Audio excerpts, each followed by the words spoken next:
Capitalism requires depression.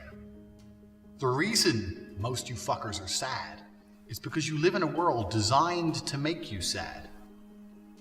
I don't believe it's a coincidence that certain things in the Western world happen. And I also don't believe it's a coincidence that depression is rife in the richest countries, because depression is a key element to the capitalistic system.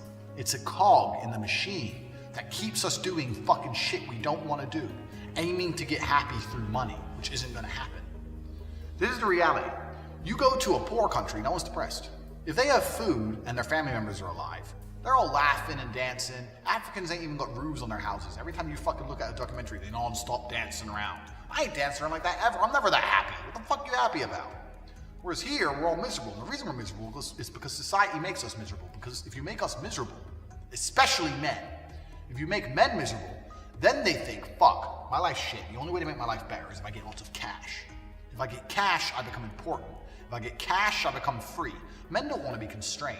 We're all full-grown men. You don't want a boss telling you get here at 9 a.m. and you're allowed 1 week holiday a year.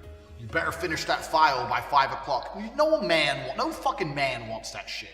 So you're sitting there pissed off thinking, I need money to escape. And because you're constantly obsessed with money and how to escape, you find a way to make money. And guess what that does? It makes the whole country richer. Depression is a key element to the capitalistic system. Because if you weren't depressed, why else would people be working jobs they hate for more hours than they see their families, praying to afford a Ferrari one day, knowing there's less than 1% chance they're ever going to get it? Because they have no other alternative, because they're desperate. So how do they make us depressed? Well, it's very simple.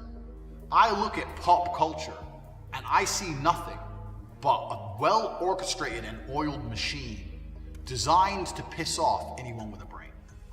Now, if you're low IQ, you can go to a concert and jump up and down and enjoy it. So it's like a dual purpose. The entertainment industry and the culture is designed to distract and entertain the low IQ from important issues. Why would you care about Brexit if Rihanna's playing a concert? Who cares? Oh, I went to a concert and I did pills and I jump up and down. It's like in the olden days, in the Roman days. Whenever an emperor was losing wars, he'd start doing circuses all the time. Because the real issue is Rome is losing wars. But if there's always a circus in the Colosseum, the people are happy enough. And that's the reality of entertainment culture. Distract the people, distract them from the reality, distract them from the fact that we take all their money, distract them from the fact that jobs are getting worse and wages are going down, distract them from the fact that our borders are open and fucking refugees are turning up and killing people, distract them from the fact that in the 1950s, a single man with unskilled labor could support an entire family and buy a car and a house, and nowadays both parents are working and the kids are being raised by daycare and you're still broke. Distract them, and we do that with entertainment. So that's what entertainment does for the low IQ. And for the high IQ people, which are the people you need as a country, you need high IQ people out there making money. It's the high IQ people who are going to find a way to make money, invent something, start a business, da-da-da. So how do you inspire them to do so? Well, what you do is you get a fucking moron like Rihanna, or some fucking idiot like Takeshi69 or whoever he is with tattoos all over his face. And you give them the best life ever. Because that makes people like you and me sit there and go, I'm fucking struggling to pay my bills. And this bitch walks into a studio after getting off a private plane and says, work, work, work, work, work, because the CVC work, work, work, work. And she gets millions of dollars. That's not fair. How the fuck did that happen? And it pisses you off. And then you look at your bank balance and you're sitting on a couple grand or whatever, and you're like, what the fuck? My life's fucked. Now I'm depressed. Now I'm pissed off. I need to find a way to get some fucking money. And then some of you will go start a business and some of you will be successful. Some of you will attempt to start a business and some of you will fail. But the reason that everyone in the fucking Western world is depressed is because the culture makes us depressed, because it's what keeps everything turning. You go to a poor country like Thailand and you say, hey, fair day's work for a fair day's pay. Do you want to do it? They'll sit there and go, nah, sit on the beach. I've got food already, so fuck it. I'll just sit on the beach. They don't want to work. Why? They don't care about money. They're not interested. And that's why Thailand is not a rich country. The richer the country, the more depressed and unhappy people are. And it's absolutely not a coincidence. You need to be smart enough to understand this. And what I did for a long time ago is I do not digest pulp culture. I do not watch TV. I do not watch Instagram stories. I do not have Snapchat. I try my best to not know who any of these people are.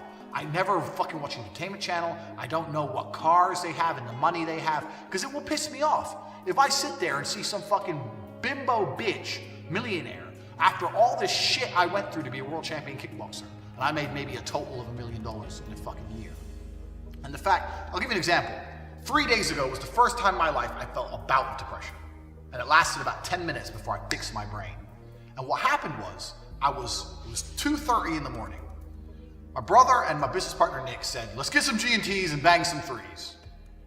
You're not allowed to say no to that. So we jump in the car, and there's a hotel here, a big hotel, and there's a strip club at the bottom of it. Underneath. I hadn't been there in about 2 years, and they insisted on going there. So we went there. The girls were ugly. Tristan and Nick started slamming gin and tonics. I wasn't in the mood, so I was just sitting on my phone, scrolling up and down.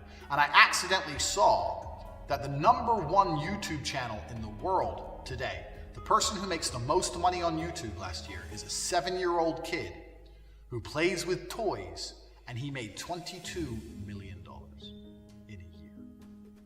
And I sat there and thought, I've got 3,500 subs. I'm a fucking YouTube loser. But even then, as a kickboxer, I was a world champion. I dedicated my life. I broke bones. I went through fucking hell to get what I got. This 7-year-old kid, I watched some of his videos, literally just opens toys and plays with toys. And he has $22 million in a year. And it pissed me off. It depressed me. I thought I was rich for a while. I'm sitting on 6 million, for let's say, more than you. And I thought, I got Lambo, I got good houses, my life's good. 22 mil a year? I was like, what the fuck? And this is why I don't process pulp culture, because it's only gonna piss you off. Yeah, you can use it to motivate you, that's fine. But I don't wanna be unhappy anymore. I spent enough of my years broken unhappy. I don't wanna be unhappy. And that's what pop culture does. I don't watch TV, I don't watch Instagram stories, I don't fucking check anything. I don't look at my Facebook feed, I've cut it all out of my life. Because when I was scrolling through Facebook, I accidentally saw that little fuck and his 22 mil, and I haven't been that pissed off in